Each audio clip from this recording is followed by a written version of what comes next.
Good day everyone. So now we will answer this problem, the 2.17 problem. So to save time, I will not read the question anymore.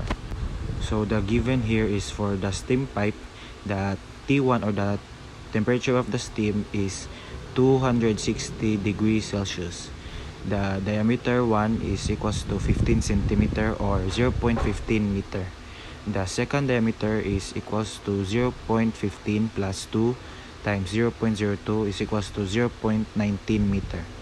And for the insulation, the thickness of insulation is 4 centimeter or 0.04 meter.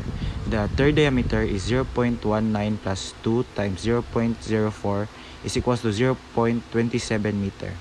For the thermal conductivities, for the pipe, we have here 35 watts per meter Kelvin. For the insulation, 0.08 watts per meter Kelvin. And the inside convection is 45 watts per meter squared Kelvin. The outside convection is 18 watts per meter squared Kelvin.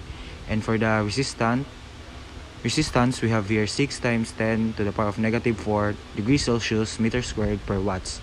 And the outside temperature is 30 degrees Celsius. So the required here is the heat flow, the overall heat transfer, and the interface temperature. So for the solution, first is we need to solve the inside convection. The formula is R1 is equals to 1 over inside convection pi D1. So here we will simply input the given, and the R1 is now 0.04716 meter Kelvin per watts. Next is the pipe conduction. So R2 is equals to ln D2 over D1 over 2 pi Kp, or the conductivity of the pipe. So our R2 here is 0.0010747 meter Kelvin per watts. Next is the contact resistance, or the R3. The R3 is equals to RC over pi D2. So our R3 here is 0.001005 meter Kelvin per watts. Next is our insulation conduction, or the R4. That is ln over D3 over D2 over 2 pi, or our insulation conductivities. And our R4 here is 0.6991 meter Kelvin per watts. And last, our R5 is equals to 1 over outside convection times pi D3, and our R5 here is 0.06549 meter Kelvin per watts. So to find the R total, we just need to add all the resistance from R1 plus R2 plus R3 plus R4 plus R5. So our R total here is 0.8138 meter Kelvin per watts. So next step is we will find our heat flow. So Q over L is equals to T1 or T steam minus T2 is over R total. So our heat flow here is 282.6 watts per meter.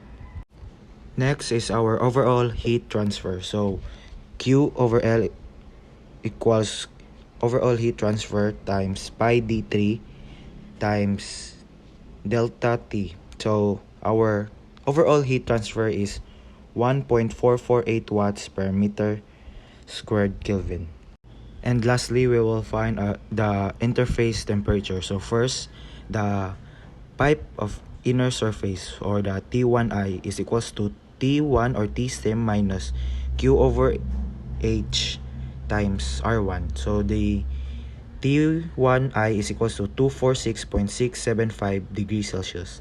Next is the pipe of the outer surface, or the T1O, is equals to T1I minus Q over L times R2, and the answer is 246.371 degrees Celsius.